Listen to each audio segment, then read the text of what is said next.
Hey cousins, happy Tuesday. Today we are unpacking how America continues to lose the plot. Karmelo Anthony, the 17-year-old student charged with stabbing Austin Metcalf, he just walked away free after Judge Angela Tucker slashed his $1 million bond to $250,000. He has since raised nearly $500,000 as many are rallying to support him for controversial reasons. Let's just say that.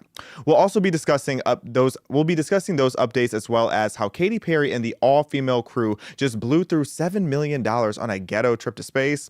Meanwhile, Bill Maher seems to have become a fan of Donald Jaquan Trump. Oh yes, after being an op of his for many years. So we will be discussing all of that and so much more. Y'all know the vibes. Be sure to like, share, comment, and subscribe. Send in your super chats. I am checking them. Welcome to Respectfully.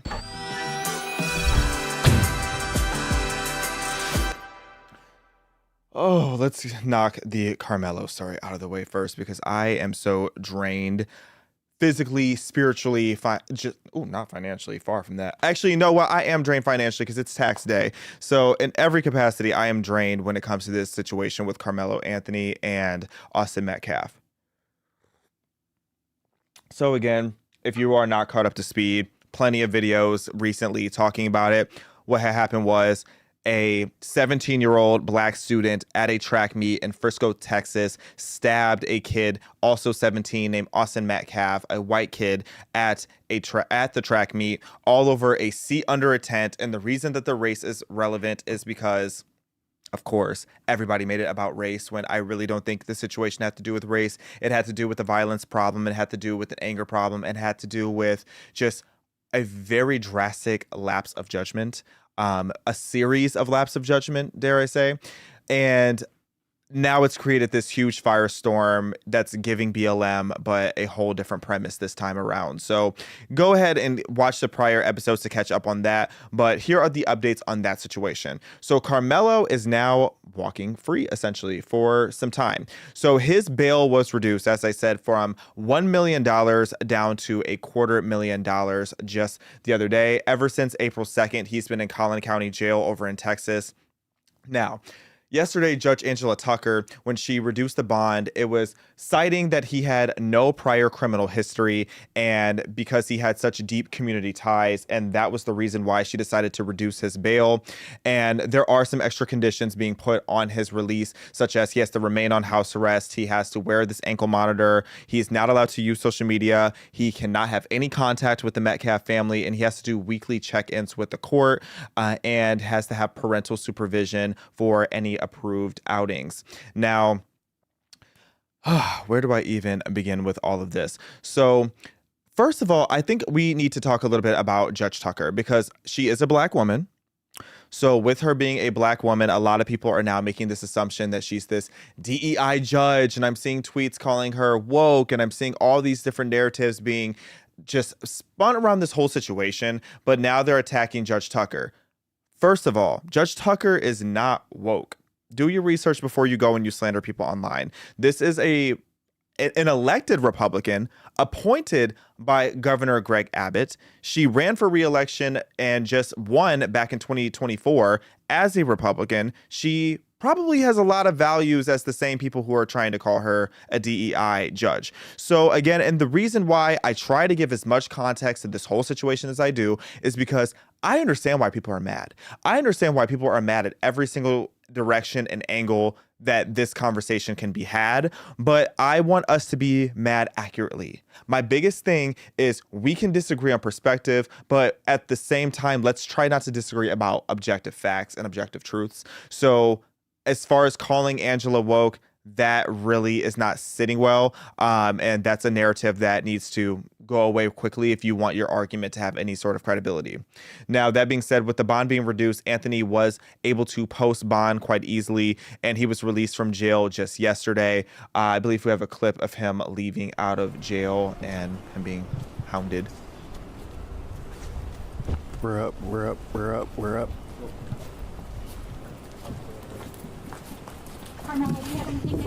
He's hard to read. I feel like I'm usually pretty good at reading people just like on their mannerisms. Like, it's hard to see how he feels right now.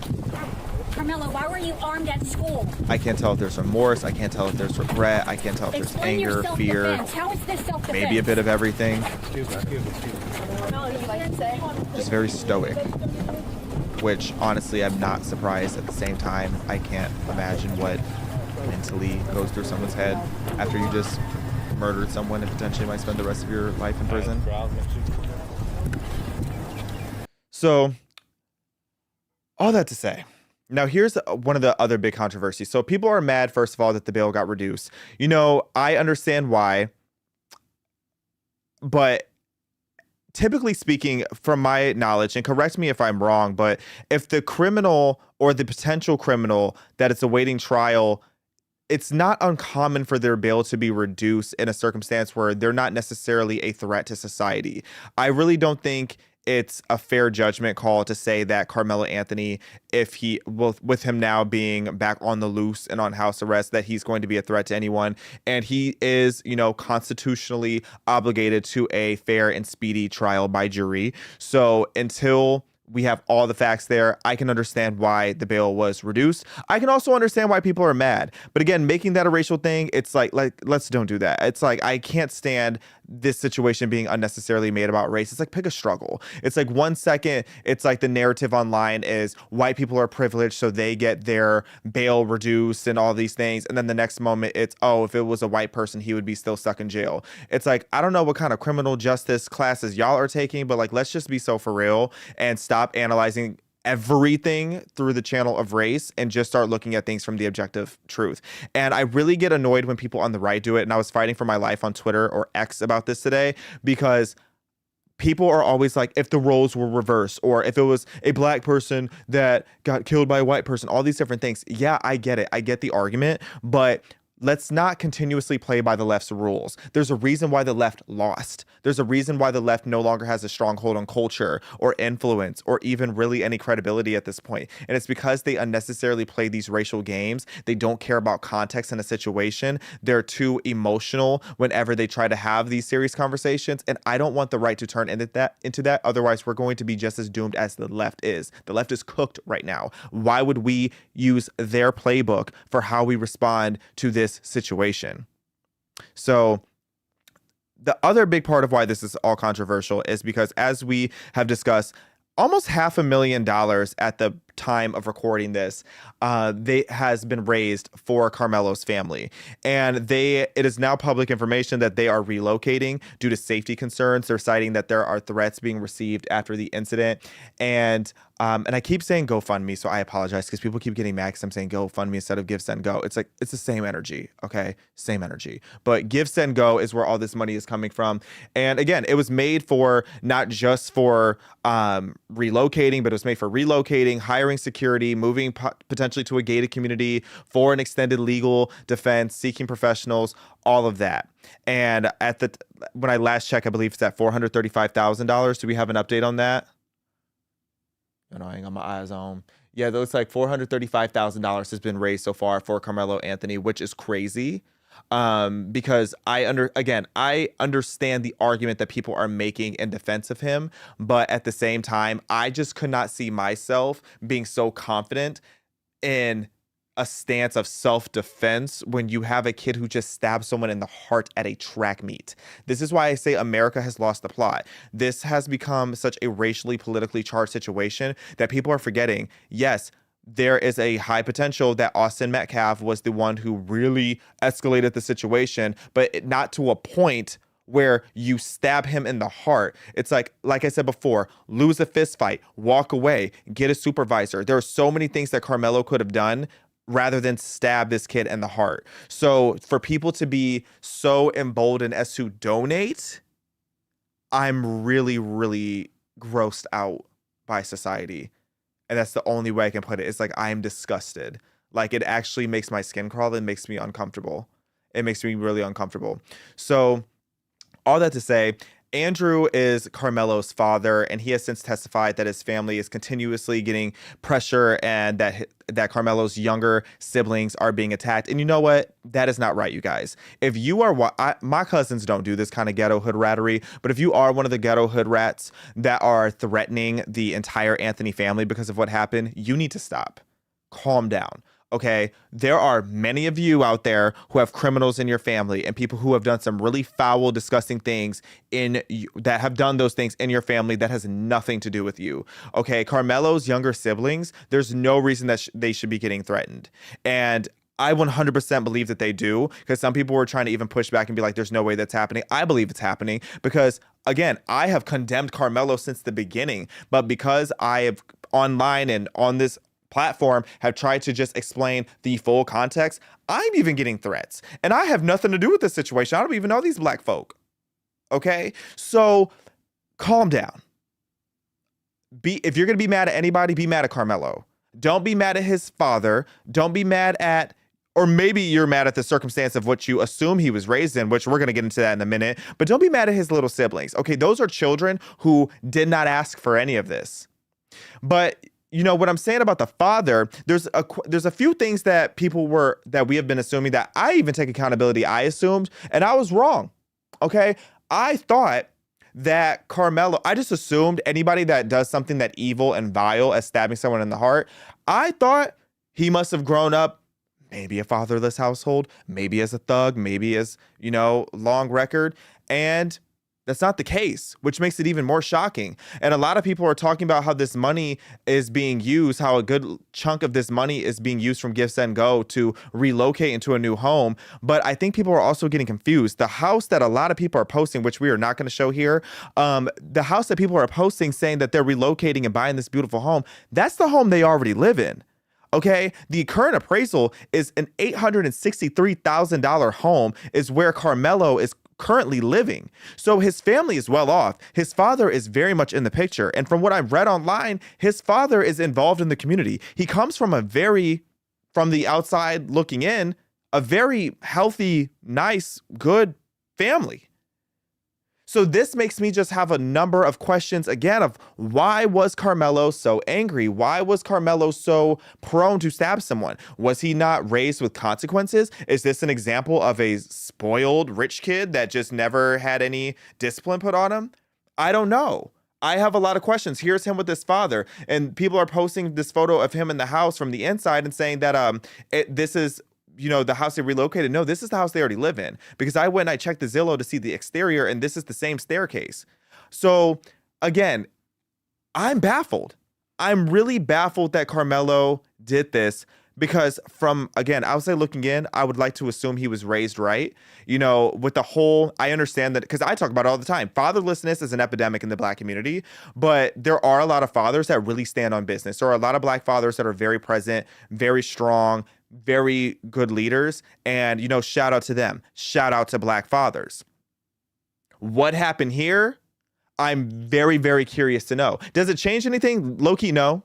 More likely than not, no, because at the end of the day, you still stab somebody in the heart. And again, I have to keep saying this over and over and repeating this time and time again, because people take me trying to analyze the entirety of the situation. They take that and they try to make it seem like I'm defending or empathizing or whatever with Karmelo. No, I just want to understand what happened here, because this is going to be a conversation that we're having for a while. And I don't want to just go and be someone just spewing out hateful talking points like what's happening on the internet right now.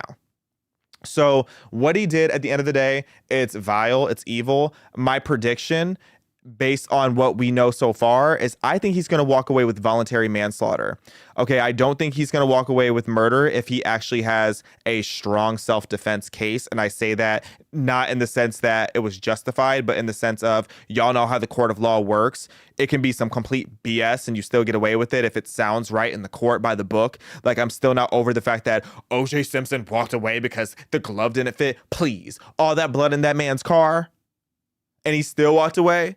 So the court of law is kind of stupid. So that being said, if they are able to paint enough of a picture as Karmelo's defense is currently doing, saying that it was self-defense, then he might have a case. I don't think he'll walk away. I find it extremely unlikely that Karmelo will ultimately end up walking away free when this is all said and done. I predicting from what we have now, and I reserve the right to amend and change my mind, I think he's going to walk away with voluntary manslaughter.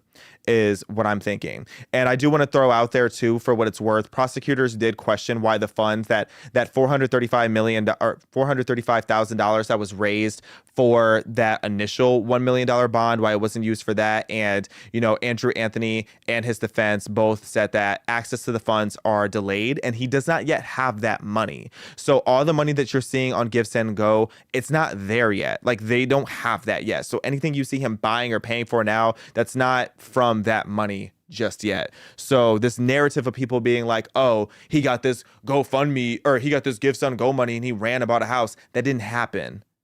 At least not yet.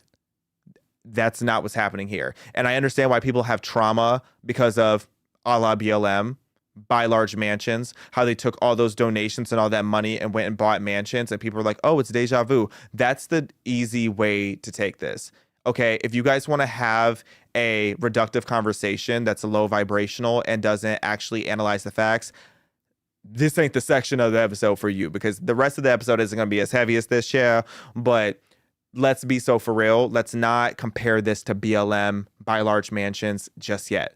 Okay, let's walk with me here. Let's take our time as we analyze the situation and as things develop. And I'm going to keep you guys posted because, again, I'm tired. I have spoken to probably 10 prominent Black conservatives that a lot of you guys know that are very popular. I've talked to a lot who are active in the movement, behind the scenes, work in the White House, all these different people. And every single Black conservative is really drained by this situation for reasons I explained in last week's episode. And thank you guys for all the feedback on that episode, Confessions of a Black Conservative. I took a lot of pride in that episode because it wasn't easy to do. And, you know, a lot of the anger that is happening online towards all of Black youth, it's out of control and it's very bizarre. And I know that's obviously the fringe woke right that's doing that, but I don't want to see them become so loud and go so unchecked that all of the Black conservatives that are moving over to the right, or all the Black people who are moving over to the right because we swore there's no racism over here, I don't want them to see what's happening on X right now and be like, okay, maybe we should go back to the left. And I'm not saying the left is perfect either, because don't think that I don't see some of the disgusting thing that people on the left are saying too, because I got called out today saying that I haven't condemned it enough. I just assume sometimes at this point, and maybe that's my fault, I assume that if you follow me and you watch me and we are cousins at this point and you know my voice and you know my stance, then you know that when I'm seeing the Black people who are saying that a white kid got what he deserved and saying that this is justified and that no matter what, they're on Karmelo's side, I just assume at this point, since I'm always been getting called a coon and Uncle Tom, you guys know how against that I am.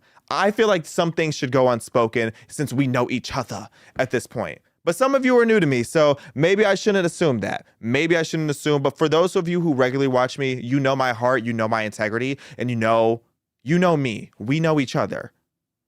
So I really don't even feel like I need to go that route, but just so it's on the record, yes, I obviously condemn anyone that is standing with Karmelo for the sole purpose of him being Black. That is tribalistic, that is ghetto, that is exactly the mindset that has put the Black community in the state that we are in today, because the Black community is in a state of emergency.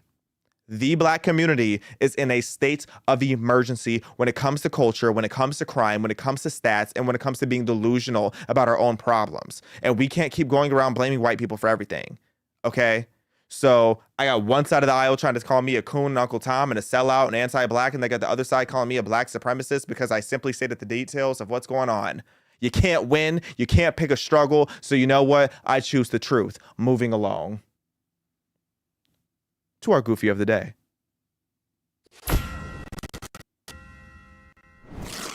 Okay, y'all, let's have some fun and talk some mess now about how Katy Perry flopped in space. Look, listen, I have mixed feelings on Katy Perry because Katy Perry gave us some of the greatest bops of the 2000s. Like, you had to be there for the Teenage Dream era. You had to be there for Teenage Dream, Fireworks, E.T., California Girls, Part of Me, The One That Got Away. Like, that run in the 2010s, insane. I think that's the only album, Teenage Dream and Thriller are the only albums in history to have 5 #1 hits. That is insane. And then her next album, I think it was called Prism, that had Dark Horse and some of the other big bops. Roar was on there. You know, Bops. Katy was eating us up in the early 2010s. Then she went woke. She shaved off her head, started looking like Ellen DeGeneres, started looking like a liberal lesbian, and that was when her career tanked, because then all of a sudden she went from making fun bops that we could turn up to and have a little mimosa to, or I was a kid back then, so what was I drinking, child? Sunny D? I don't know. What was I drinking as a kid? Kool-Aid? Oh, never beating the allegations of being black. So, Mr. Rodriguez, you know you fatty for that. But Katy Perry, the reason many reasons, because she's so cringe woke. I actually can admire certain woke celebrities because I know how to turn the filter off. Not everything has to be overly political. Some people are really woke, but I find them amusing. Katy Perry is insufferable when she's woke. She is so corny, so forced. She tries so hard to appeal to Katy Perry tries really hard to appeal to white millennial gay men, and in a way where you can tell that she has a bunch of white millennial gay men in her ear telling her every single thing to do. But she's also at the same time trying to win over this audience of young black people. I might be going too in depth for you guys, but Katy Perry, cringe. But the real reason I don't like her is because what she said about Mariah Carey. I haven't forgiven her because when Katy Perry was in her prime and they asked her about the skinny legend herself, Mariah Carey, who has 19 #1 hits, more than Katy could ever have, anybody has ever had as a solo artist, Katy Perry said that Mariah Carey is great for a throwback. Well, here Mariah Carey is with a career 20 years longer than you, and she is still relevant and popping. Katy Perry can't keep her album on the charts to save her life. So all that to say, after Katy Perry flopped all over Billboard with her album that she put out that nobody liked, her and a group of feminists have been sent to space. Oh yes. So a company called Blue Origin, they have this new Shepard NS-31 mission that they put together where they took Katy Perry, Gayle King, Lauren Sanchez, Aisha Bowie, and Amanda Nguyen and Carrie-Anne Flynn, all to space, sent these wenches out to space. The wenches are in space, y'all, or at least they were. So they got sent out there. This is the first all-female spaceflight crew since Valentina, how do you say her name? I almost said Teriyaki. Tereshkova? Valentina Tereshkova. Shout out to Valentina Tereshkova. She did a solo flight to... As I'm getting ready to read this, I don't even believe this. She did a solo flight to space in 1963. Is this a safe space? Okay, this is my personal opinion. Don't pin this on PragerU because you know they'll try to make the blog say that PragerU said this. I'm not saying the moon landing didn't happen. I'm just saying I got a lot of questions about how it happened and why it hasn't happened again. And can I believe that we've been to space? Yeah, because we have satellites and stuff out there. So I can believe that we've been to space. But to have made it to the moon and back, Ms. Rodriguez, do you think we made it to the moon? You know, there are tons of theories that are out there. I know there's a popular theory, with there being a connection to Stanley Kubrick, going back to the first time that this happened, filmmaker Stanley Kubrick and his relationship with NASA. I mean, and even evaluating the footage itself, I would like to believe that we made it to the moon. However, genuinely, I've had this conversation with so many people, and I feel like we just go down this rabbit hole. I don't know. I think we were there. Perhaps maybe not the first time. The first time, it's a little sus. We haven't gone back. That's a good question. That's the part that sends me. You're telling me that back in 1963, when we didn't even have phones, you're telling me that I almost said they didn't even have cars. Let me not do them like that. You're taking it barely way back. Had cars, just got done riding horse buggies, and you're telling me that they made it to the moon. Again, this is not a stance of PragerU. This is the stance of Xaviaer DuRousseau, child. Right. Y'all, tell me in the chat. Do y'all believe? Let me see what they're saying. Yeah, what are they saying? I want to know. I want to know. Y'all tell me in the chat, did we make it to the moon? I don't believe it. I don't believe it whatsoever, low key. But you know what? I'll just take it for what it is. But that being said, this was the first all-female flight crew since Valentina went in 1963. And this was an 11-minute suborbital trip crossing the Kármán line, which is 62 miles above Earth, offering a few minutes of weightlessness. kind of sounds like a waste of time in my opinion. But let's talk about just a little bit more about who's on board. So you got Katy Perry, pop star, you know, an iconic pop star. She's just a flop these days. You know, she was there to bring the cultural influence and the visibility, aimed to inspire her daughter Daisy and young women, which cool. I'm not mad at it. I don't want to be too much of a hater. Okay, I don't want to seem too much of a hater, but I'm low-key hating because I think the whole premise of this was kind of messy. But I get it at the same time. But then I want to highlight just these two really. Gayle King, you were lying to the queen, and then you were lying to the king. Gayle. That's for the barbs, they know. So Gayle King, CBS morning co-host, Oprah Winfrey's alleged lesbian lover. She was there as well. I have to show Oprah up there with her fake stuff. Oprah is so funny to me. She is so fake. Can we show this clip of Oprah sitting there chilling, and then she realized the cameras were there, so she's like, let me cry real quick. She said, let me... It's an inner cry. It's an inner cry. Covering her face so that she can try to generate those tears. Oprah, who are you fooling? Bruh. And it's crazy because Oprah's actually a good actress. I saw her in The Color Purple back when she was a woman of width. Oprah, you can act better than that. Okay. Then you got Gayle King. Let's look at Gayle King. This picture of Gayle King. This. She said, "Let me go to space real quick, child." Gayle King said, "Not me about to go to space."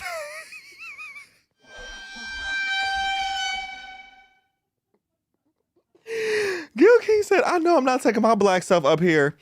Oh, I'm crying. I just know Gayle King was cutting up. Oh my gosh. She was more nervous than Oprah because Oprah probably has another sneaky link on lock. But, you know, Gayle King, I don't know why they're still pretending. We know y'all are secret lesbian lovers, and that's okay. We embrace that. We accept that.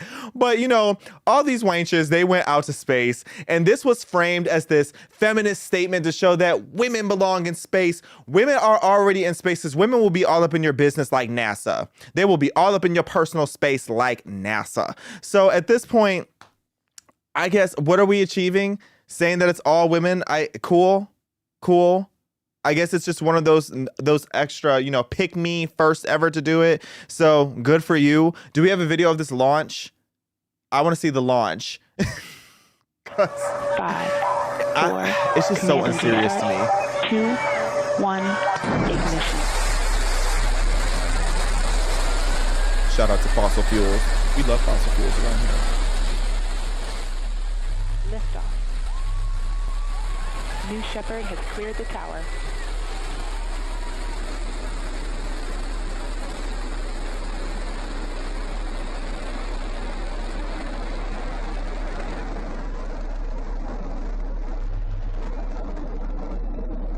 I don't believe it.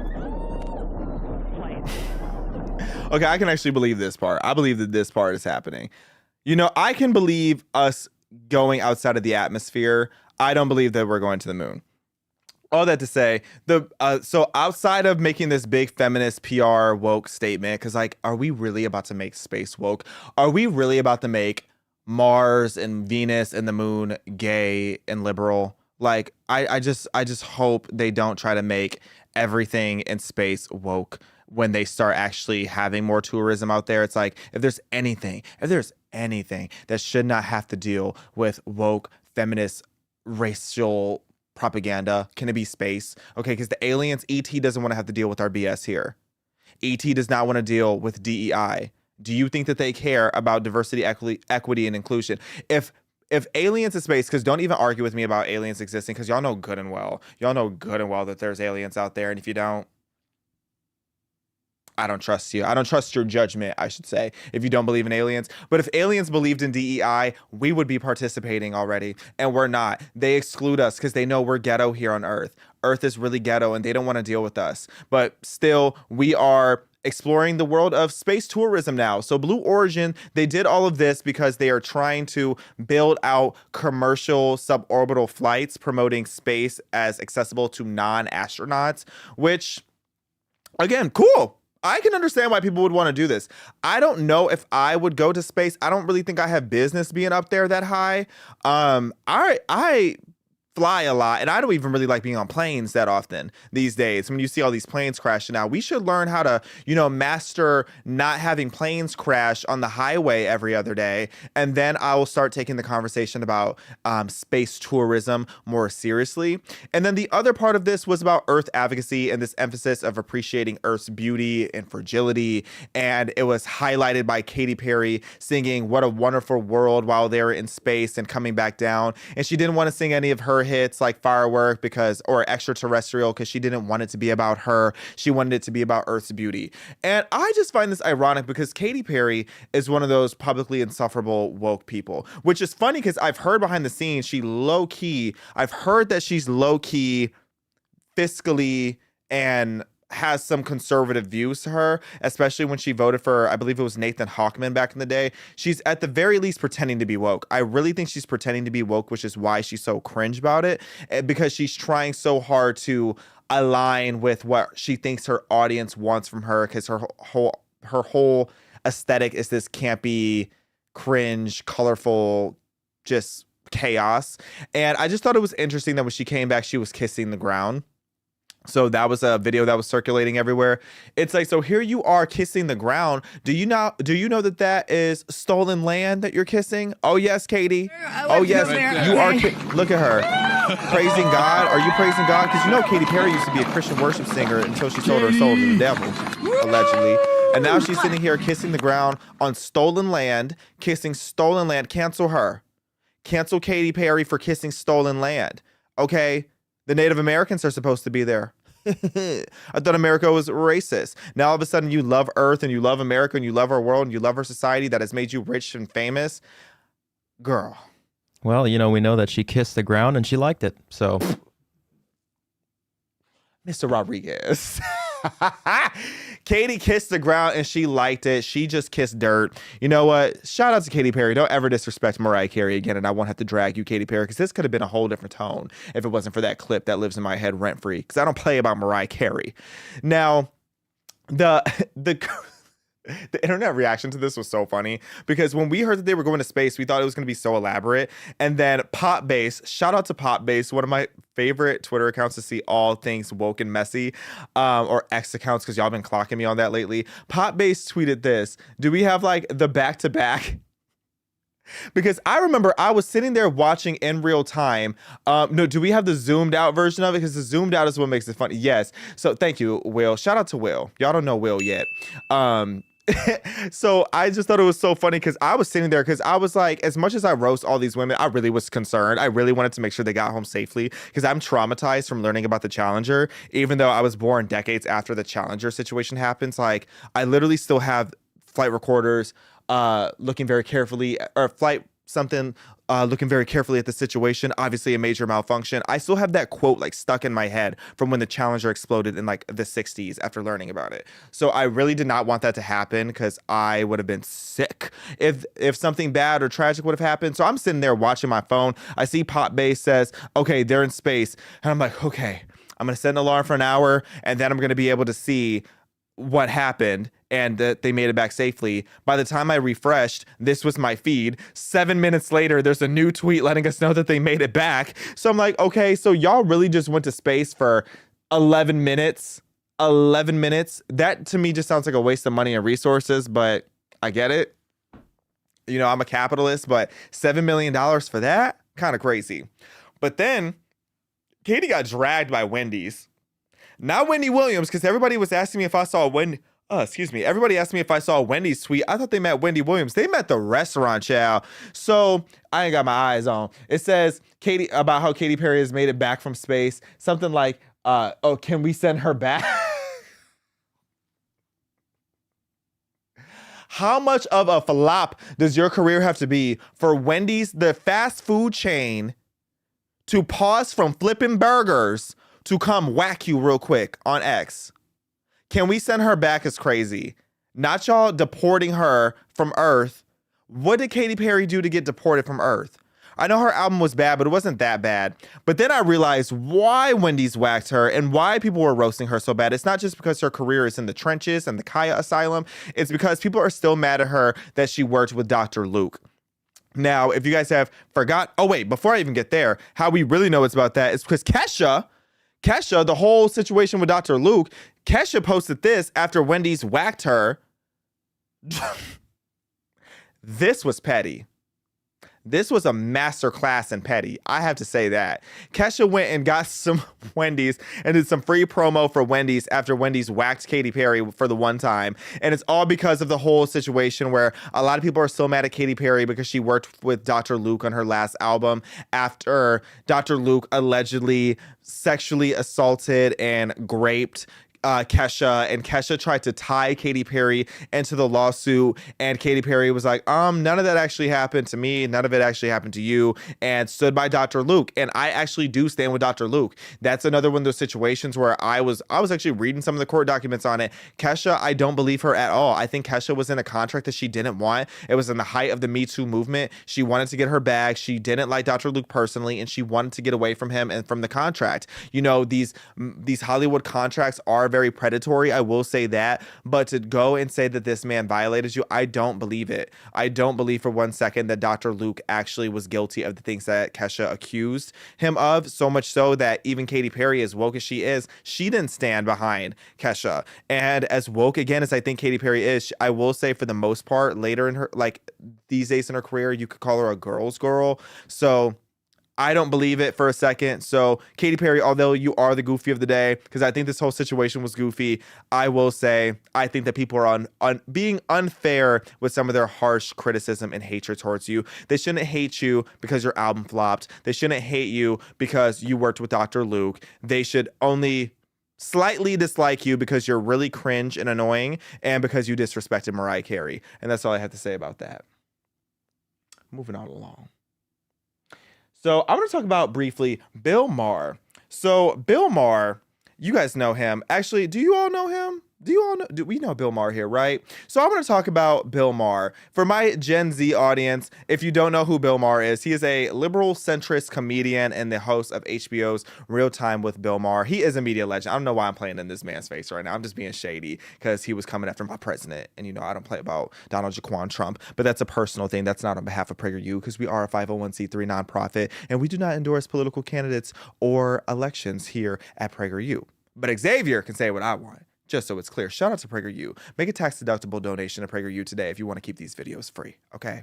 Now, what I have to say about this is it's funny because Bill Maher and President Donald Jaquan Trump have a long ongoing feud. It started way back in 2013 before Trump was even running for president because Bill Maher was mocking Trump because he was demanding to see Barack Obama's birth certificate, which I will say as a black man, it was very disheartening when I learned the truth about Obama's birth certificate. That's a deep dive we're not going to do today, but do a deep dive on what's all the things that are suspicious about Barack Obama's birth certificate. But when Donald Trump made jokes about that, Bill Maher was very angry with him, so much so that he went and joked that Trump's father was an orangutan, to the point where Trump sued Bill Maher for $5 million. He ended up dropping the lawsuit 8 weeks later. I think it was kind of just to, have Bill Maher a little nervous. But Trump, I love how petty he is to sue for $5 million for calling your dad an orangutan. He goes, I love my father. How dare you? Standing on business since day one. So 2015 to 2024, we've seen constant criticism from Bill Maher attacking President Donald Jaquan Trump quite relentlessly on his show, calling him Satan, calling him Putin puppet, calling him, swastika people. I don't think I can actually say the term of what he calls him quite often on his show because his show won't get banned because he's left-leaning and he can call people that other N-word. I don't want to say it on here because y'all, YouTube will come for me. But after all this feud, all this tension, Bill Maher and President Trump actually met. And the reason why I found it so interesting is just to see Bill Maher's reaction, but also how he feels the need to present this information. So I chopped the video up a little bit. It's like a 13-minute segment where he talks about it all if you guys want to go watch it. But here's the gist of the point I'm making, because it was an overall positive experience. Collect and print out this list of almost 60 different insulting epithets that the president has said about me. Things like stupid, dummy, lowlife dummy, sleazebag, sick, sad, stone cold crazy. Really a dumb guy, fired like a dog, his show is dead. is 60. I brought this to the White House because I wanted him to sign it, which he did. He's a good sport. With good humor. And I know as I say that, millions of liberal sphincters just tightened. Oh my God, Bill, are you going to say something nice about him? What I'm going to do is report exactly what happened. You decide what you think about it. And if that's not enough pure Trump hate for you, I don't give a I never felt Pause I had real to quick. walk on eggshells around. I thought it was really interesting and I actually really respected Bill Maher after this because he really stood on business. He was like, you know what? I'm not about to sit here and just blatantly attack Trump because that's been what's popular for all this time. He's giving his objective opinion. And, you know, throughout the rest of the video, you will see, or like if you watch the full thing, because I cropped a lot of it out, you see how he gave Trump his flowers in some ways, he criticized him in other ways, and had a fair and objective conversation. What more can you ask of the guy than to tell the truth? Okay, Bill Maher, I don't like a lot of his takes sometimes, but from what I know of him, I don't view him as a liar. I think he's decently integrous from what I know. So let's keep going. And honestly, I voted for Clinton and Obama, but I would never feel comfortable talking to them the way I was able to talk with Donald Trump. That's just how it went down. Make of it what you will. Pause again. You know why? Because the conservatives are not the snowflakes here. It's people on the left that you try to joke with or have conversations with or address issues with that cannot have a conversation. Over on the right, especially someone like President Trump, there's not a name in the book you haven't called him. He doesn't care. If anything, he likes to hear your criticism. He thinks about it, and then he either dismisses it because he doesn't care or he stands on what he's meant, or he'll hear you out and be like, okay, that's a good point. That's fair. Okay, so on the right, not everybody, because like I said earlier, I was clocking the woke right and the fringe right, and I'll do it again. But overall, the right is definitely the side that more than the other will actually hear you out and have tolerance. The party of peace and tolerance is not peaceful nor tolerant. Me, I feel it's emblematic of why the Democrats are so unpopular these days. Clock it. And he said, Wake that up. you know, I've heard from a lot of people who really like that we're having this dinner. Not all, but a lot. And I said, same. A lot of people told me they loved it, but not all. And we agreed. The people who don't even want us to talk, we don't like you.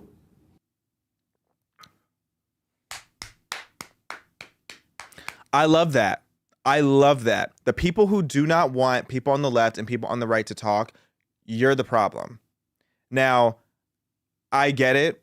There's a lot of tension. Our political climate is very tense these days, but I just miss the days and I long for the days to return where we are able to have a calm, civilized conversation and disagree and keep it cute and keep it respectful. Okay, you know, being able to poke fun at each other, being able to crack jokes, being able to, you know, iron sharpens iron. I feel like our country will heal and move on so much when we start having the mindset that Bill Maher and President Trump had going into this, where they were real, they weren't being fake, they weren't being funny, but they still were able to have a good time and come together. Like, people are so shocked sometimes when they'll see me interacting with somebody on the left, or when they ask me if I have left-leaning friends. I'm like, yeah, because I'm not tribalistic. Okay, we don't need to be tribalistic anymore. That era is over. I really hope that the 2024 election really was a pivotal turning point of our country being able to be calm and civilized and able to have discourse again. This video from Bill Maher, this healed me. It really healed me. And I also just find it very telling how he had to give so many disclaimers throughout the video and the full clip, and how he had to continuously say, okay, liberals, this isn't going to be me just dunking on Trump. It's like, that's what they crave. Okay. And I'm not saying that the right doesn't do the same thing at times, but this craving of constantly attacking each other and throwing spears at each other, this is why our country, from the outside looking in, looks like we only use half of our brains. Okay, because you go over in Asia and you see how efficient they are, how unified they are in some of these nations, how clean they are, how much more advanced they are. It's because they're using their full brain and they're having real conversations a lot of the time. They're being able to agree to disagree. Not all the Asian countries, but some of them are. Over here, it's ghetto. Over here, it's entire families are torn apart because we can't agree on the most simple things. It's out of control. But I will say that there is a lot of criticism that people are giving Bill Maher, saying that he's only being friendly to Trump and only being somewhat, amicable and friendly and gracious because MAGA is hot right now and because conservatism and the right wing is hot right now. And, he did say multiple times, and I was being petty when I said earlier, did Bill Maher go MAGA? No, he didn't. He made it very clear that he's not necessarily a Republican now. He just, if anything, has respect for Trump because he realized that Trump is a real person, and he realized that people on the right aren't all as fringe and crazy as extreme as he has presented us to be for so long. And, there is an argument to be made that maybe he is doing this to be opportunistic. Maybe he is doing this because I don't know what his ratings are looking like, but maybe his ratings are on the floor. Maybe his ratings are tanking and he's realizing that this hard woke direction isn't what's going to bring in the views anymore. If you want to bring in more views, you have to be at least open to the idea of people on the right being in spaces. I think that there probably is an element of truth to that. But overall, I would rather not focus on the negative of this situation. I would rather focus on the win. And the win that I see here is that someone from the left that's prominent, someone from the right that's the most powerful person on the right, were able to sit down, have a conversation, laugh, crack jokes, criticize, debate, shake hands, and walk away the way it should be. Now, one last thing I want to talk about. Now, this thing is a bit personal for me. So a little bit about my personal background, like from preschool all the way through college, just by Red Lives Matter is crazy. Red Lives Matter. Red Lives Matter. First of all, the Indians. Shout out to the Native Americans. So from preschool all the way through college, I always had the school colors of orange and blue, and I was always a different type of Native American. I think I started as a little warrior, and then I was a Comanche, and then I was an Apache, and then I was a warrior, and then I was an Indian, and then I was fighting Illini when I went to University of Illinois. I have a couple throwbacks for y'all. My high school was called Pontiac Indians. Can we pull up that logo real quick? Shout out to Pontiac. Shout out to my little cornfield town. I can't believe it's my 10-year reunion coming up. Oh my goodness. I'm getting old, child. And if you are also part of 2020 or 2015 class from Pontiac, you're getting old. You're getting old. And I hate to break it to you, but I know your back hurts because mine does too. So like I said, orange and blue, Pontiac Indians, and I have a couple throwbacks of me just so you'll see little young Xavier, high school me. Yes, orange and blue. You can't see it all here, but like everything in our school was celebrating Native American culture, Native American tribes, the Pontiac, I believe Pontiac was a head chief or Chief Pontiac, everything like that. Also, I think I was a chief at one point. I think also I had a mascot of being a chief, different type of Native American. Shout out to my friend Sam, one homecoming together, orange and blue, Pontiac. Like I love my roots. I love where I come from. I love all the memories we have of doing our little chants where we would do the scalping motion, which I know there were definitely some left-leaning teachers who always thought that was very concerning. At our football games, we would sit there and do the tomahawk chop as if we were beheading or scalping our competitors. But you know what? It brought unity together. It brings great memories. I'm smiling just looking at those old photos and that old logo. And then I went to the University of Illinois, where my school used to be fighting Illini. Well, they are still fighting Illini. Chief Illini Weck was the big prominent logo, and then eventually it just became this reductive letter I. Now, why are we talking about this personal matter today? It's because in Illinois, there's this new bill. It's HB 1237 that's coming forward, where they are now wanting to ban all Native American mascots in Illinois for grades K through 12. And I remember how this affected me growing up, because this is not a new debate by any means. It's really hitting home for me right now, because I remember how irritated I was in high school, where we used to have different Native American chiefs and logos and everything all over our school, all over our town, all over our fields. Like, it was just a thing. Like, we had Native Americans all over because we were giving tribute to them. Pontiac is named after a Native American chief, and my hometown was on Native American lands, indigenous people land. So this was a way to celebrate them and show respect to them. And instead of being viewed in that way, there were people mostly white people, to be honest, white people who were pushing forward with not wanting to have Native Americans be the logo anymore. And they were trying to, and it was particularly white woke people who were saying that it was offensive to the Native Americans. And what it first started as is we weren't allowed to just have general Native Americans anymore. We had to cover up every single mural, every single logo, every single thing that had Native American on it, besides the one that I showed you in that picture earlier from my hometown. Every single one ended up being banned. And you know, it was a compromise. We accepted it. You know, we'll just keep this one logo and that's going to be it. Then when Illinois, I remember when they went to that big letter I, it's like they just didn't even try. They didn't even try to come up with the logo that was cool. They just went straight for the letter I. And I'm really irritated with this ban. It has now passed the House on April 10th with a 71-40 vote. And what this bill will specifically prohibit is the use of Native American names like Redskins, Braves, Chiefs, chieftains, tribe, or Indians. And the imagery such as feathered headdresses or traditional Native American weapons, especially with feathers, those are all going to be banned. And this is baffling to me. Like, absolutely so baffling. So the schools now would have until July 1st of 2026 to have new mascots, and then they are able to still use uniform and materials until September 1st, 2030 with a transition plan. The few exemptions of this are schools are, if they can use they can use a federally recognized tribe's name and imagery with written permission. And the permission has to be renewed every 5 years, which again, weird, bizarre, unnecessary bureaucracy. And this is aiming to eliminate harmful stereotypes, and it's to promote respect for Native American communities. And it is supposed to address the cultural sensitivity and school environment. And the current status of it now is that it still awaits Illinois Senate approval. And all this to say, this cannot happen.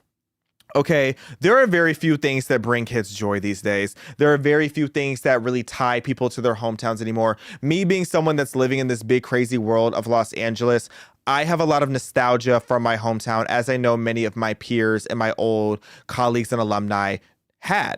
Now, when I look back and I hear that they're wanting to get rid of Native Americans and all reference to it, it's like, do you not understand how you're destroying so much tradition? Because having these tribal native traditions and mascots and everything, the purpose of that was to really foster a sense of local identity. It is to make sure the memory stays alive of these various groups and these various tribes and these various leaders. It's not to mock them. It's not to make fun of them. It's not to degrade them. It is to put them on a pedestal, if anything. It is to respect them. Like, we really took pride in all things that had to do with Indians. Like, it was such a part of a culture. And for the record, I am about 25% Native American. Oh yes, I'm not only just Chinese, because you know I'm 2% Chinese. I am also a quarter Native American. I don't know which tribe, because that's a whole long story within itself. But because like my grandfather like disowned the tribe, it's a whole thing. But outside of that, even if I wasn't Native American, I still stand on the principle of this is insane. Okay. The courage and the strength that came with talking about the tribes, the chance that we had, all the history and the legacy that's there. I'm really repulsed. I'm really repulsed that they're trying to get rid of all of this in the state of Illinois. And I looked it up because I was curious. I'm like, I know every time I talk to other Native Americans and people who are predominantly Native American or really well rooted within their identity, they're like, okay, yeah, I get the argument, because it's like, it's a race, it's an ethnic group. Would you like it if other ethnic groups were a mascot? But it's like, there's so many obvious common sense reasons that I shouldn't even have to dive super deeply into about why it's kind of a different comparison. But, you know, 90% of Native Americans, when they were polled back in 2004, when this conversation really started happening, is they said that they were not offended with the Redskins name. They actually thought it was pretty cool. They thought that because of the way it was handled with respect, and it was handled with, you know, again, pride. and strength. And it was a way to keep their legacy alive. It was a way to keep their visibility alive, because otherwise you're just not going to hear about them. It reminds me of the Aunt Jemima situation. The woman whose face was on the Aunt Jemima bottles, she was so, like, her family was so disappointed that they took her off. They took her legacy away, you know, and it was all these woke activists, these woke white liberals, if we're being honest, who went and tried to speak on behalf of these different groups. And now you're harming the exact same people that you were trying to protect and you're trying to support. It's like, read the room a bit. But I will say, in fairness, in 2020, UC Berkeley did a study where they said, or they found that 49% of people found it offensive to have Native Americans as a mascot or having different tribal elements as a mascot or a logo. But, you know, this seems to be a lot of woke college kids and a lot of woke people in Berkeley. So I really take that poll with a grain of salt, because kids from Berkeley are offended by everything. I could say that the grass is green and they would think that I was being disrespectful and excluding brown grass. So I really take that with a grain of salt. Overall, my point is, if you are in the state of Illinois or want to support the state of Illinois, please reach out to the local Senate and tell them, and this is not a stance of prayer you, because that's technically a bill. This is me personally. Please, for me, for my nostalgia, for my hometown, for my home state, fight against this, push back against this, call your local Senate and your local Senate and let everybody know that we want to keep the mascots. We want to keep the legacy alive of Chief Illini Weck and of Chief Pontiac and of all the great things, the Comanches, the Apaches, all the different people who are represented in this community. This is what has tied the community together for hundreds of years. Let's not end tradition now because a couple woke liberals are trying to speak on behalf of a culture that they know nothing about. And that's all I have to say about that. Thank you guys for tuning in for another episode of Respectfully. Again, oh, and thank you for 100K. I forgot to say that. We're at 100,000 subscribers, and we just started back in January, so I am very grateful for that. 100,000 cousins. Thank you, thank you, thank you. Please continue to keep the live chats popping. I want to build a real community here and start being more active in the chats. And, you know, like, share. This show is only going to grow, and keep the lights on if you guys are telling your friends about it so they can tune in as well. I am so grateful for you guys, and I will see you on Thursday.